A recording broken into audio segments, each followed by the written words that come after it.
Hello and welcome back to Disco Elysium, the final cuts.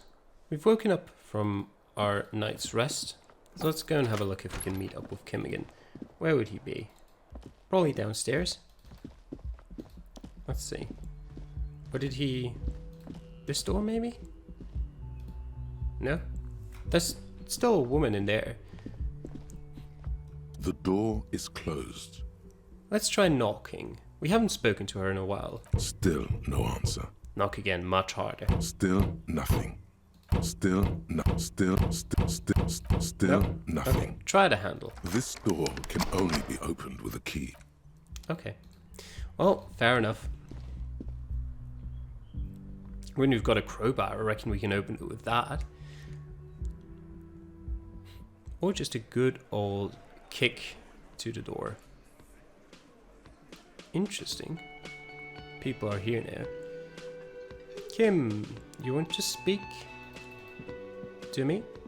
Good morning. Morning. He gives you a quick nod. Looks like we can get to work at once. The union muscle turned up.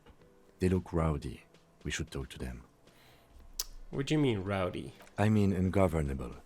Martinez isn't exactly enthusiastic about the RCM being here. They prefer to be policed by the union. These men here, men who drink beer for breakfast, there's talk of an armed wing of the union called the Hardie Boys, who are responsible for state policing. I think it's them. Why do we need to talk to them? Everything points to the dock workers union. The tracks in the mud, the circumstances in Martinez, my preliminary information, which may, of course, all be wrong. But we still need to talk to them, and it won't be easy. Are these the men Guard told us about yesterday? I completely forgot. Sorry, I had a rough night's sleep. It's them by the looks of it. Loud and nasty, just like the manager said. One loose thread less to worry about, and one big problem to replace it. He crosses something out.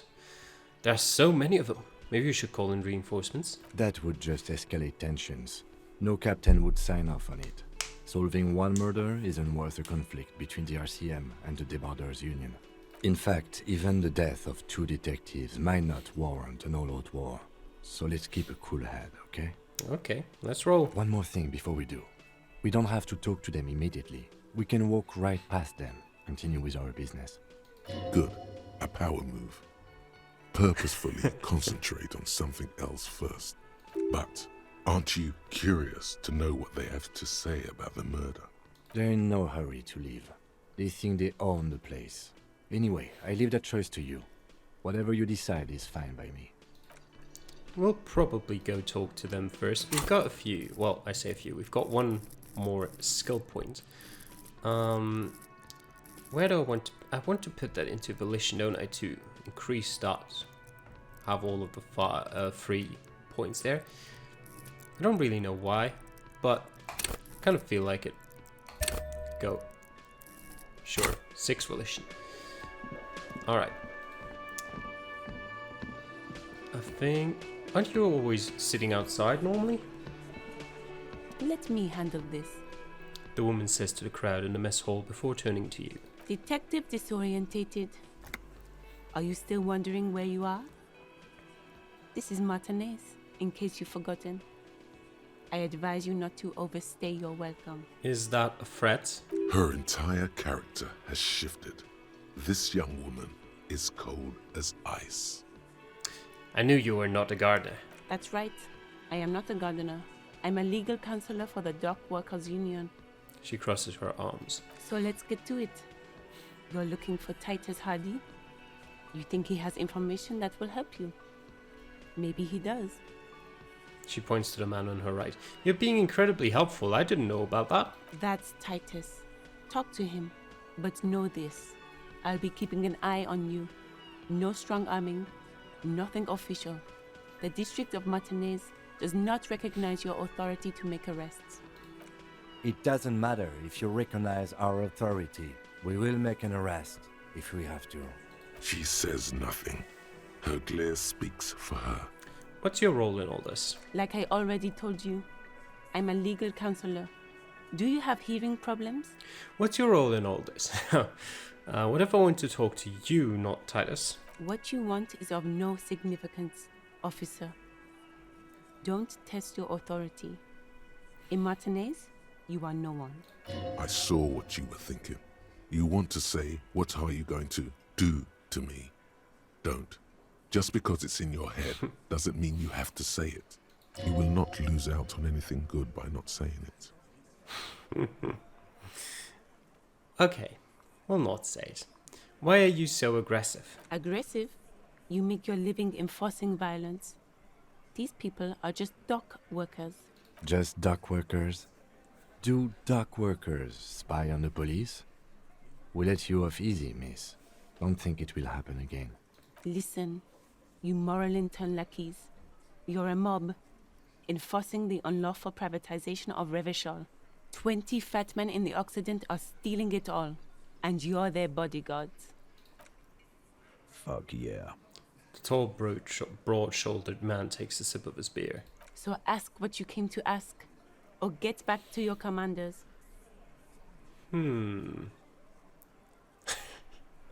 Privatization is not unlawful. It's cool and funny.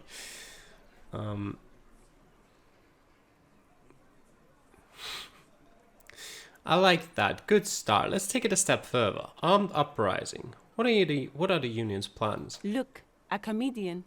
Do your job, ask your questions, then get out of Martinez. Huh. Strange. It's as if people don't believe a cop could be a socialist revolutionary. Psych, what are you going to do to me? The lieutenant is not satisfied with the approach. What are we going to do to you? She starts laughing. It's a cold laughter, devoid of joy. You were specifically asked not to say that, and then you said it anyway.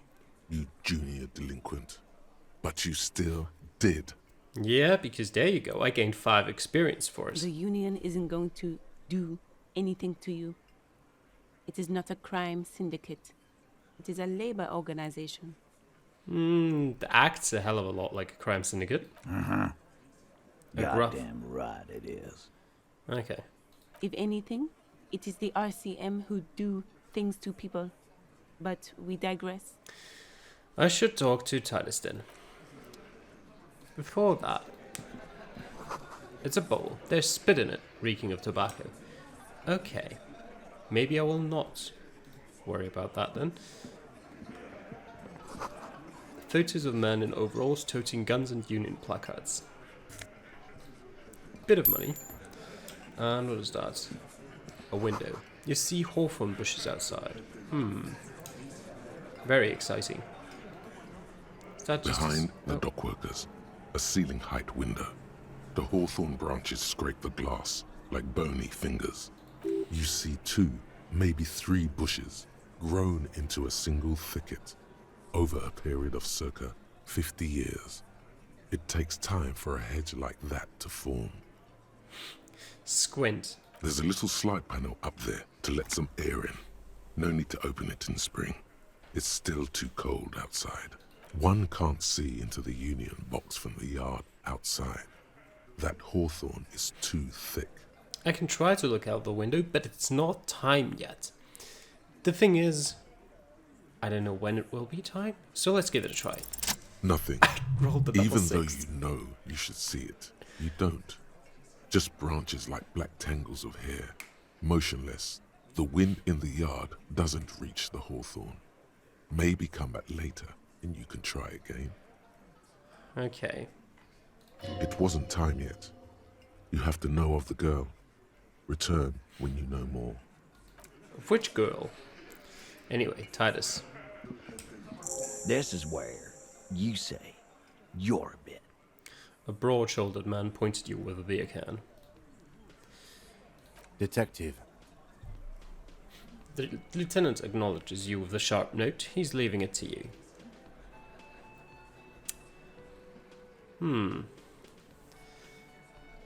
We need to talk about the man hanged out back. Oh, this is about him. A real looker, that one. You're sure taking your time, waiting for him to get ripe and pretty for you, huh? Oh, he was a real pretty boy by now. Real hot stuff. Letting out that pretty boy smell. Time to go to work in the shit factory! Easy, boys. These janitors have a hell of a job cut out for them. I mean, I wouldn't go in there for $1 million. He slaps his forehead. You might want to start asking your questions now. It's not going to get better than this. Do a head count first. Connect these men to the tracks you saw in the yard. Chances are they're going to match. Scan the room. It was 8 people, wasn't it? That's 1, 2, 3, 4, 5, 6, 7. Okay. Starting from the right. Boot size 44. Blonde man. In his 30s. Overbearingly masculine. Sitting on his right. Standard working boots. Size 45 or 46. Eldest in the room. Probably mid-50s. Smoker. Quiet. Across at the other table. Hobnailed working boots. Size 43. Gang tattoos. Mesk or Sarah Mauritian. In his late 30s, early 40s. He spent his youth in Villa Labos, a housing project in the Jamrock quarter. There were incarcerations. Hard to say what else. The ink is fading. And then, standard working boot. Steel reinforced toes. Size 46. The big dick. Wide at the shoulders and lean at the hips. Rugby cap. Fingerless gloves. And numerous scars. A little under 40. The emblem on his vest says Rowing Club. A little patch below it reads T. Hardie, Captain. In the far corner, standard working boot. Steel reinforced toes. Size 44. 40-something. Non-alcoholic beverage in hand. You squint. Is that a plectrum? Where? On his neck. Forget it. It's not important. Let's call this one the musician. And a little guy? Size 41. With the light step. Not a child, after all. An older man with a rat face, mean, watery eyes, and 2 front teeth missing. In the middle, heaving and wheezing. Big guy. Boot size 46. Deep marks. Probably carried the victim over. He alone is 130 kilos. Add the man in armor, and you could easily exceed 220. In conclusion, these 7 are the actors on the crime scene. The footprints were theirs, but there's a discrepancy. Yeah, one of them is missing. The odd soul. Exactly. You've stood there for about 4 seconds, not saying anything. Hit them with questions. Where's the 8th Hardie? The fuck is with you, fella? Titus is staring at you with his head tilted. Yeah, where is the 8th Hardie boy? What are you talking about, madman? There's no 8th Hardie boy. There's 7 of us and we're all here. He sizes you up. Or what? You want to be the 8th Hardie boy? We ain't hiring. He shakes his head. Actually, boss, we've been talking and we think she could maybe... Shut the fuck up, Glenn! He I roars. do the talking here. Now what the fuck do you want, cop? Unnecessarily long breaks. It has to be good if he won't let you pursue it. Looks like the lieutenant thinks so too. So let me get this straight. There is an 8th Hardie boy. It's a she, and you don't like us talking about her? That's right. We're not talking about this. This is a private Hardie boys matter. Nothing to do with your shit. End. He points at the lieutenant. You're not cops here. Don't go digging around if you don't want a bullet in the back of your head. I'm watching you. Good. We are all watching each other. Officer, your question. There's no point in pushing it further, he thinks. This is already a victory. We'll learn more about this 8th Hardie sooner or later. The man hanged in the backyard. Did you do it? The pretty boy. You guys really love talking about that pretty boy. Funny. But my partner and I have a serious matter to discuss with you. Why are your boot prints all over the scene? You mean these boots? He raises his worker boot size 46 steel reinforced toe. Yes. We all got a pair. We wore them the night we took the pretty boy out back and hung him by the neck. Yeah. We did this. Together. All of us. Until he was dead. That's why our prints are all over the scene. Mm-hmm. So you just confessed to murder? Goddamn right. No. These 7 honest men have equally come forth. They told you what happened so that you don't waste any more of your time. All 7 together. They're diluting responsibility. It's an anti-arrest tactic. You murdered him just like that? No remorse? How many people have you sent to the Shays? Ever felt remorse for them? Chaise électrique is the method of capital punishment in Revachol The under electric the chair. coalition. Yeah, I get it. During the suzerain's reign, it used to be the firing squad. Or send them to Reunion to rot. For 20 years. For life. He says that as if it... He says it as if it were worse than dying. Yes, but these were all bad people. Criminals. The scum of the earth. Rest assured, lawman. None worse than our guy. He got what was coming to him. Who called the shots that night? Are you deaf?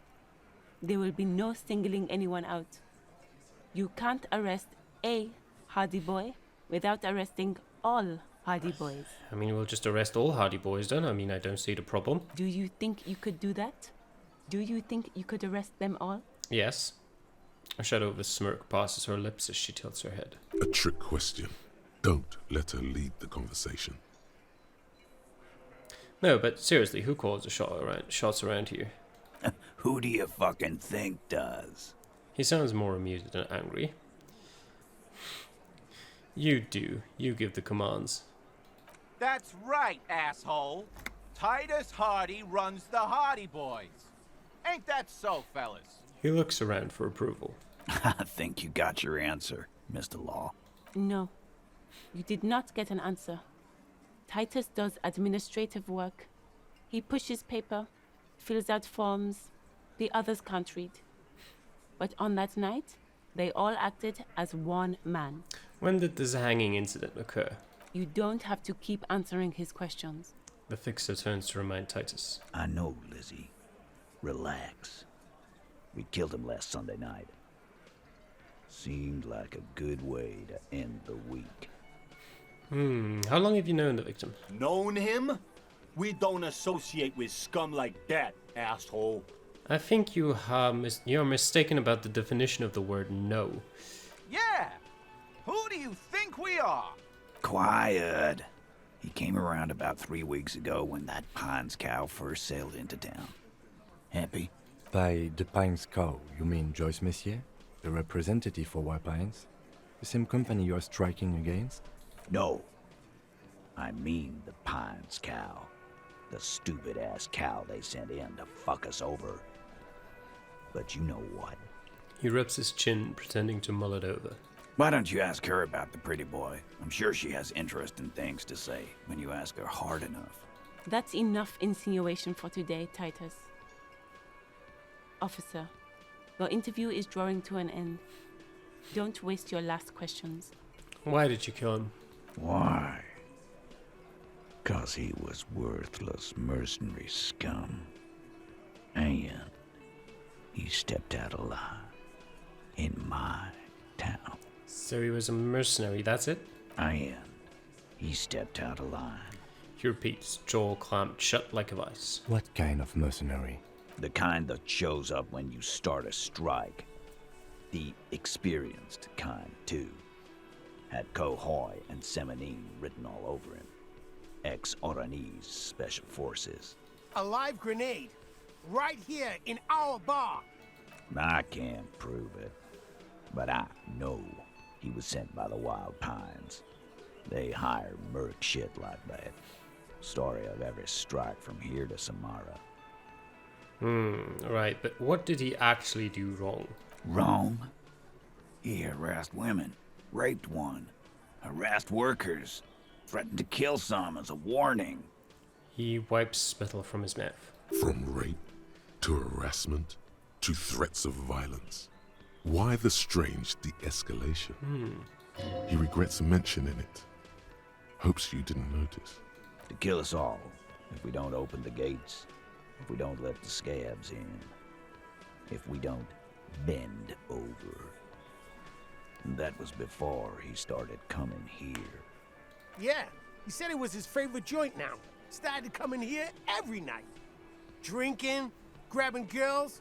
Grabbed one of ours mid-karaoke, right there on the stage. He grabbed someone? The lieutenant is trying to make sense of this flood of information. Yeah, this girl's on the mic. A beautiful girl, young. Gets into the second verse of Lover Lake. The fucker grabs her legs, starts screaming. Show me your cunt! Why don't you show me your cunt? Then, he gets knocked on the head with a wine bottle. Doesn't even fall down. He shakes his head in disbelief. Was this the same girl who was sexually assaulted, raped, you said? Aren't you fucking listening? My man is talking to you.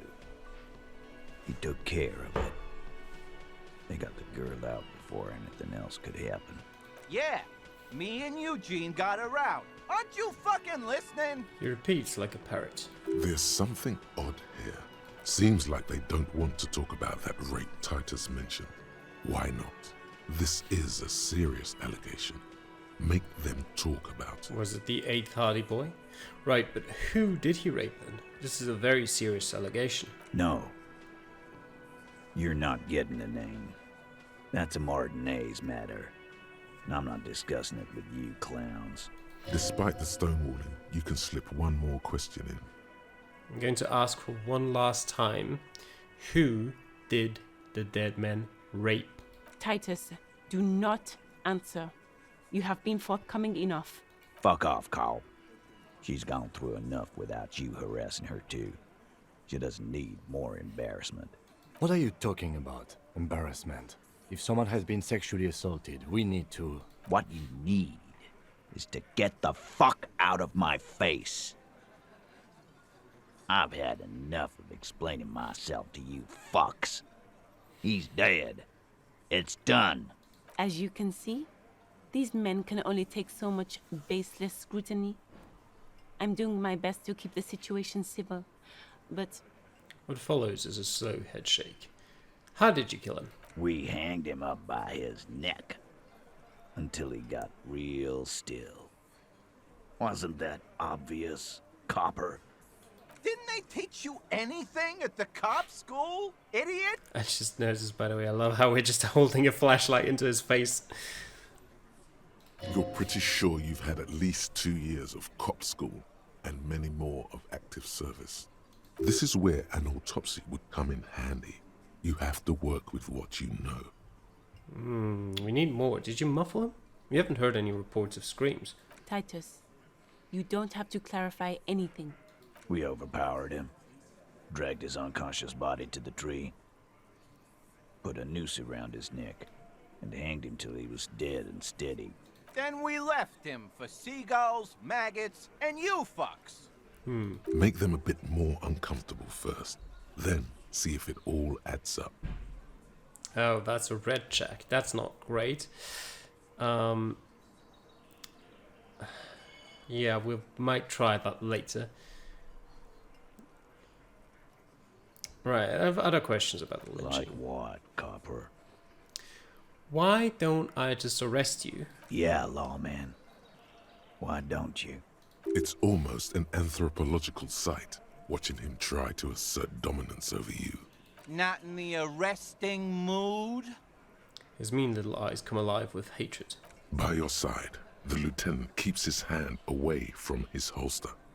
You hear the nylon of his coat hiss as he steps closer. Easy.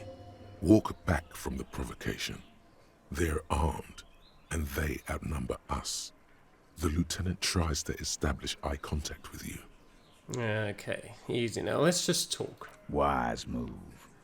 You made the right choice there. Now make another one, and get the fuck out of our booth. We're not gonna do this again. So what are we going to do now? Nothing. Your investigation here is done. Leave Martinez, go back to your stations where you belong. I think we're going to stick around, thanks. Some things don't add up here, Titus. The lieutenant closes his notebook. I've done this job for long enough to know that people don't just confess to first-degree murder. Even if it is a group responsibility, we're going to look into this. Good luck with that. You've heard everything a rent-a-cop is gonna hear from us. Real law officials. You're lucky you didn't get a beating. I need authority 16. It needs to be godly. Alright. We'll come back here.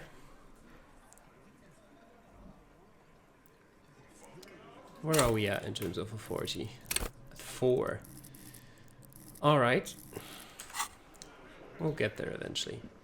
For now, let's have a look at our tasks. It's Tuesday. Waterlock on Wednesday. I need to get 20 real. I could try the large apartment building again. I need to find my badge. Find a way into the secret passage. I don't know how to do that yet. We're not drinking booze. Report back to Plaisance about your findings. Yes, it's the day now, so we can do that. Tell her about the curse.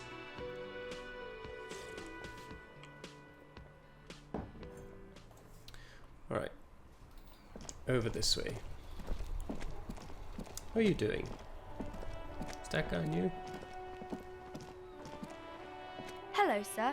How is the investigation going? Found any curses yet? Yeah, I found a way into the doomed commercial area. Oh, that's great! I hope exciting adventures lie ahead. And maybe you can help Mother become less afraid. Yep. See you around, Inez. Who are you?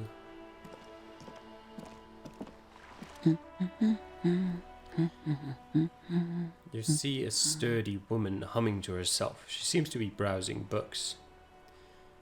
A good one? Yes? Hello? She nods, her attention fully focused on reading. Who are you? Me? No one. I'm just a working class woman. She doesn't really want to be disturbed that much. If she's such a working class woman, why isn't she working? Shouldn't a working class woman be working?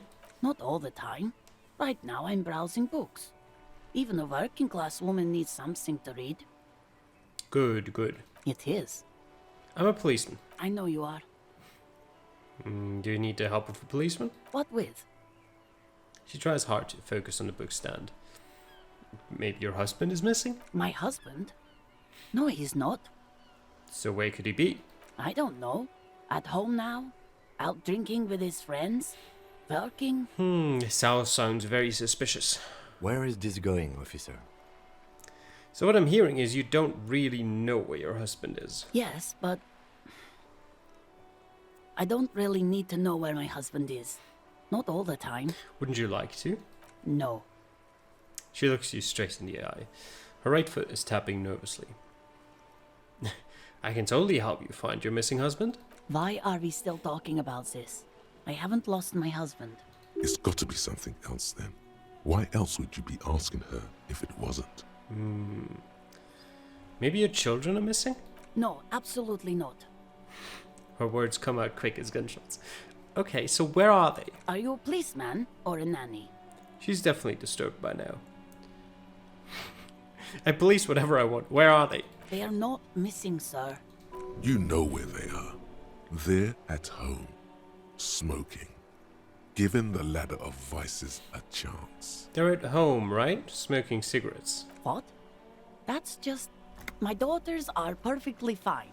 They're with their friends down in Jamrock. There's nothing to worry about. They're almost grown up now anyway. They're past the age they need me protecting them from everything now. I'm afraid that the danger is now greater than ever. Tell me, how old are they? My youngest girl, Jolie, is just shy of 16. Jenny, she is turning 18 next month. But we shouldn't even be talking about them. And can you describe me their appearance? Any features that stand out? Something to make identifying a little easier? Why do you need to know this? Haven't I repeatedly told you that they're not missing? That they're in Jamrock, safe and well, at some stupid party? It's for the investigation. I'm trying to be professional here. There is no investigation here. I can tell you that. She picks up a book and tries to concentrate. A flock of seabirds passes by. Okay, it must be asked then. What are you doing here? Why are you pursuing this? Is it a hunch? Yes, maybe a cockatoo is missing. I don't mean to disrespect, sir, but you are being a bit of a cockatoo here. For what it's worth, I agree. But cockatoos can't be stopped when they get ladies. It's better to indulge him at this point. Madam, I was asking about your cockatoo. Is it missing? I don't even have a cockatoo. And guess what? What? It's a trap. Never ever say what. What? Even if I had, it wouldn't be missing. Alright, cockatoo not missing. I just wanted to make sure. Great. She turns her attention back to the bookstand. Just one more question. What did you mean by me being a cockatoo? Nothing. Go read up on them if you're so interested. There's a great book in the bookstore. Maybe you should. Maybe. What if the cockatoo is your astral captain? Or your heraldic bird? Actually, that's exactly what I'm going to do. Thanks for the tip. Wonderful. The store is open. I'll watch her browse books. Her hands move over the book covers.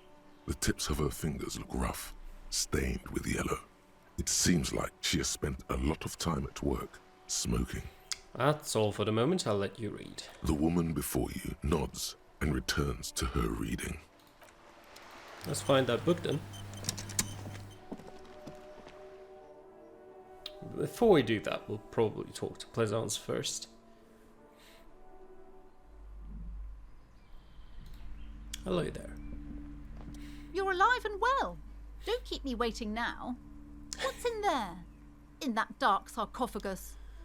The dark sarcophagus. Yes, yes. How was it? Tell her how ghastly it was. You know it's what she wants to hear. I'm in no position to give out personal opinions. Please do tell. Did anything survive? Have you located the entity? I talked to the entity you told me about. Her name is Neha and she's a novelty dice maker. A novelty dice maker? Well, spit it out. Why does she need the dice? For some kind of sorcery? Sometimes they use the ankle bones of sheep. She's not a sorceress or some malicious entity. She's a businesswoman like you. I don't understand. If it's not her, then where is the source of the doom? How did she explain the curse? She looks perplexed. The narrative she's built herself, it does need tearing down. Just don't say you don't have any answer yet. The uncertainty is killing her. To hell with it. Perchance you ought to just lie, sire.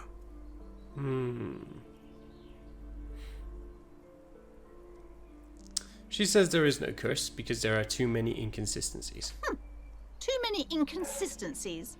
What kind of talk is that? The woman scoffs at you with an audible snort. Good luck persuading her. Some people can rationalize anything. First, you're one of those inconsistencies. I'm not doing as well as it looks like I am. I only have my Simonese wards to thank for the protection they provide. As I said, she's a novelty dice maker. Her business has been up and running for a long time now. Yes, because her business consists of the psychic leech that's been feeding the curse. Red blotches appear on her skin. I see that you've fallen for her manipulation, Detective. The investigation is over. I just hope that you haven't made anything worse by going in there. Thank you for nothing.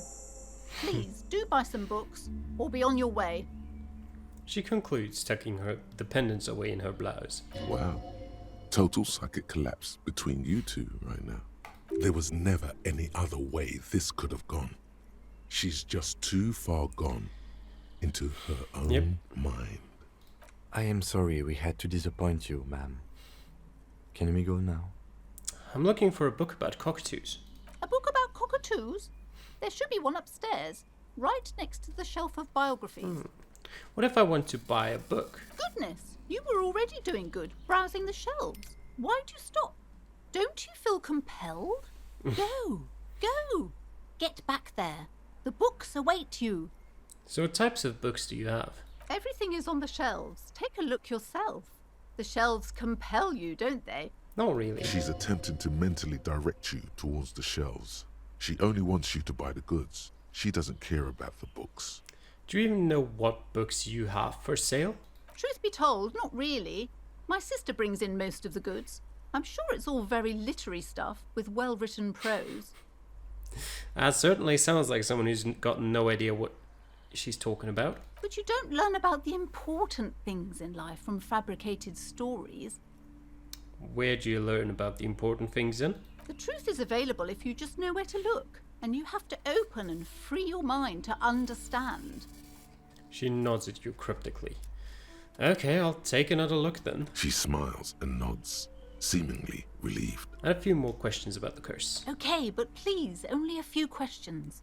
You wouldn't want to disturb the spirits. Have you sought help from anyone? Yes, I've contacted numerous parapsychologists, and even a pair of Simonese mediators. They provided me with the wards. She nods at the strange cage-like trinket on the curtains. The wards help to keep the doom at bay and protect us against the darkness that lies further in the building. Even though now I fear, it's not enough. Is your pendant part of the wards as well? Oh, this?